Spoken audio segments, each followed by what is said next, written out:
As a year of navigating the COVID-19 crisis has taught us, the scariest viruses are the unpredictable ones. When its infection can vary with each individual and its presence can go undetected for extended periods of time, some viruses are not only difficult to treat, but also difficult to identify. Such was the case at times with the virus I'll be describing today. But recent events have provided us with more explicit evidence of its presence. Racism is another pandemic entirely that has only exacerbated since the onset of COVID-19. But it's certainly far from a novel exposure. Hatred towards people of color, including Asian Pacific Islander Americans, who I'll also be referring to as APIAs, has persisted across generations in and outside of the United States. But as I said before, symptoms can present on a spectrum of intensity. Sometimes it's a microaggression that is just enough to be uncomfortable, but not debilitating enough for us to exhaust ourselves with the process of combating it again and again, and fearing what the reaction will elicit. Sometimes casual racism comes more from a place of ignorance than outright hatred, but regardless, even minor statements can indirectly perpetuate harmful stereotypes and allow for hatred to incubate with ease. Some common examples of casual racism include asking me where I'm really from, if my lunch meat is made of dog meat, or if they can have my number because they dated a Chinese girl once and really enjoyed it. And I'm Filipina, by the way. And I'll never forget when I was in 8th grade and cast into the lead role of Alice in Wonderland, only to find out that I was sharing the role with a white girl. Long story short, when Alice eats the magical mushrooms and undergoes her crazy transformation, she turns into me. And in order to return to her original world, she has to regain her white identity. From my experiences and those of other members of the APIA community, our reactions to these interactions have been highly influenced by the model minority myth. The model minority myth operates under the notion that Asians have it good in this country, that we're not oppressed. We've been conditioned to respond to the hatred virus by letting it run its course and letting it pass. Because we are successful, smart, and most importantly, submissive as deemed by society. I wish I could tell you that we become immune and build a resistance to the virus the more we interact with it. And sometimes we do. But the tricky thing about viruses is that they can adapt and take new forms. And so instead of becoming immune, we become numb. In the past year, we've seen more cases on the other end of the racist symptom spectrum. Hatred that is easier to identify because it has taken physical form in harassment, assault, and murder. Hate crimes that are so extreme and frequent that I have felt personally pulled out of my state of numbness and into a frightening reality that demands action. According to a study conducted by Asian American Pacific Islander Data, a publisher of demographic data and policy research, 10% of APIAs have experienced a hate crime in the past year, compared to 6% of the total of all Americans. And this is only including those who felt comfortable with reporting those crimes and those who have survived to tell about those attacks. It's clear that the threat is more than just words now, and words only add fuel to the fire. Labeling the coronavirus as the China flu or the Kung flu, despite the World Health Organization's insistence that this only creates dangerous rhetoric, has inflamed an already gaping wound of xenophobia in this country. 30% of Americans and 60% of Asian Americans have witnessed another person blaming Asians for the coronavirus. It's clear that hatred seems like it's more infectious and dangerous than ever before. So how do we contain it? Is there a cure for the hatred virus? Unfortunately, there's no set timeline, incubation period, or set number of days that hatred will just leave your body. Instead, the answer lies in systematic change. But as an average 22-year-old college student, I do not have the answers. My knowledge derives from my independent research, informed discussions with my personal and professional networks, and my own experiences as a Filipina-American woman. But I am not an academic, I am not a figure of authority, and I am not a spokesperson on behalf of all Asian Americans, Pacific Islanders, or people of color. But I hope that my underqualification actually convinces you of your power instead, because it doesn't take an expert to engage in your platform and make a difference. Rather, the conversation and action moves forward by means of effort, education, and empathy, and that can come from anyone. So let's talk about the incidences that have reignited this critical conversation about APIA oppression. But before I do so, I would like to invite anyone in the audience who feels they may be triggered by mentions of violence to mute their devices at this time. And when I've concluded that section of the talk, I'll raise my hand like so to signal that it is safe to unmute. So please feel free to mute yourselves at this time. Okay.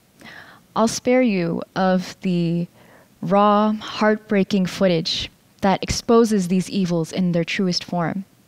But I couldn't go without mentioning the sheer acts of brutality that have erupted in the past 3 months alone. In San Francisco, an 84-year-old Thai man, Visha Ratanapakdi, was shoved so violently to the ground that he died of a brain hemorrhage. His family had to clean up the blood from the sidewalk 2 days later. A 61-year-old Filipino, Noel Quintana, boarded the L train in Brooklyn and was slashed across the face from ear to ear with a box cutter. He later states that he cried out for help, but no one on the bus moved forward. A 55-year-old Vietnamese grandfather, Tay Nguyen, was shot in front of his own home in San Jose, California, and died in the arms of his children. A 21-year-old white male killed 8 victims across 3 massage parlors in Atlanta, Georgia. 6 of those victims were women of Asian descent. Not even 24 hours prior to the Atlanta murders, I was holding my own grandfather's hand on his 89th birthday. A privilege that I now fear of losing. Too many hands have been stripped of the ability to ever hold their loved ones again.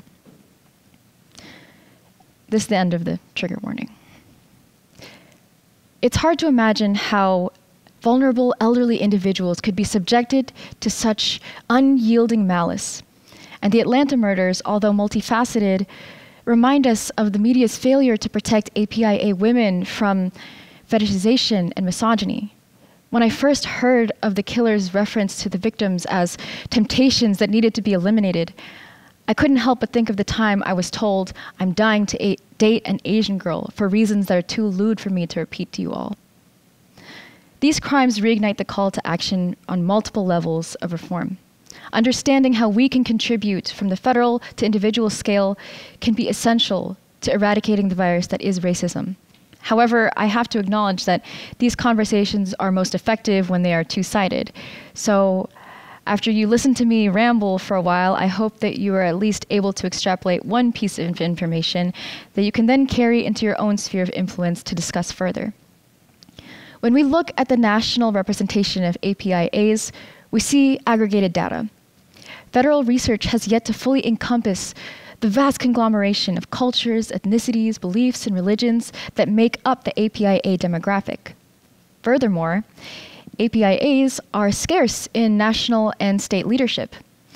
Since 1900, only 67 APIAs have been elected into positions of Congress, a startling number considering that there is a total of 535 seats that circulate with each electoral term. APIAs have also been immigrating to this country as early as the 19th century, but our experiences have been limited to footnotes or paragraphs at best in our history books, in classes, and lectures. Every erasure allows for stereotypes to strengthen and for APIA issues to go unaddressed. Urging for stricter federal opposition to hate crimes, more inclusive federal research data, and standardization of APIA studies in our educational curriculums could be a monumental step forward. In the context of popular culture, APIAs also suffer from misrepresentation and absence in that regard. Asian women in particular have been subjected to hypersexualization for centuries. Beloved works of art like Madame Butterfly or Miss Saigon portray the stories of Asian women who have been used for sexual gain and then abandoned in favor of a more legitimate white partner.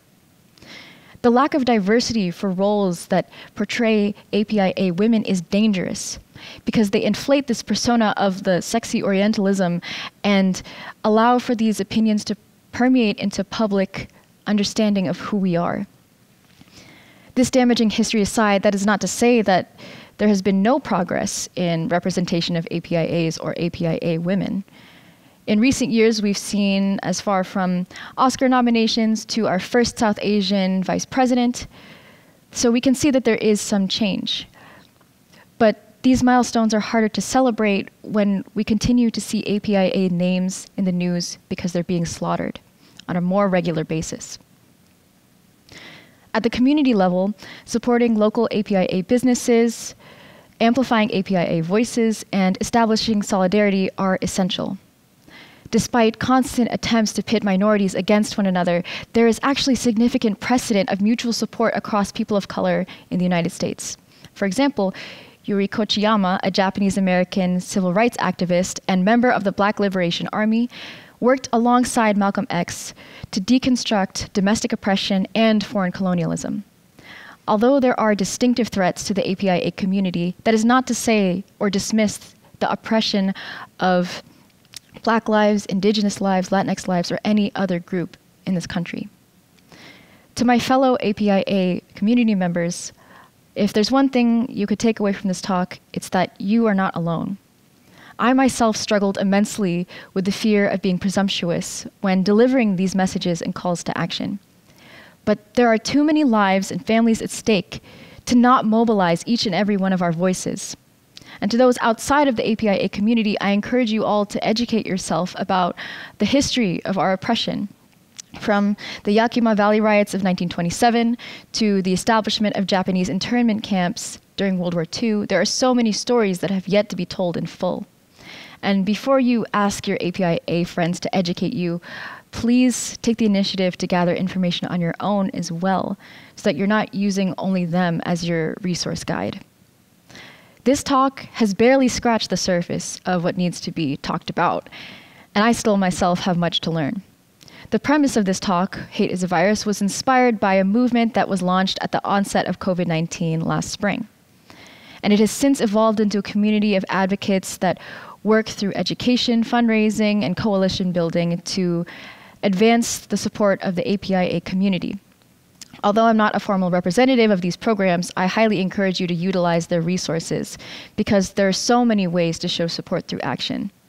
From a bystander intervention training program to community action funds, they're all over their social media, and we've seen many different celebrities also advocate for these programs. How we combat the rise in anti-Asian violence today will serve as a cornerstone in American history. This is our chance to dismantle a narrative that has previously erased our experiences. Our actions will serve as a precedent for future generations of APIAs to come, just as previous activists continue to inspire us with their calls to action. Because at the end of the day, there is no quick fix to hatred or racism. Like the coronavirus, we don't know when or if it's going to go away. But what we do know is that Asian and Pacific Islander Americans are not going away. Our cultures, our beliefs, our families, our dreams, and our lives are here to stay in the country that we have worked hard to call home. Thank you.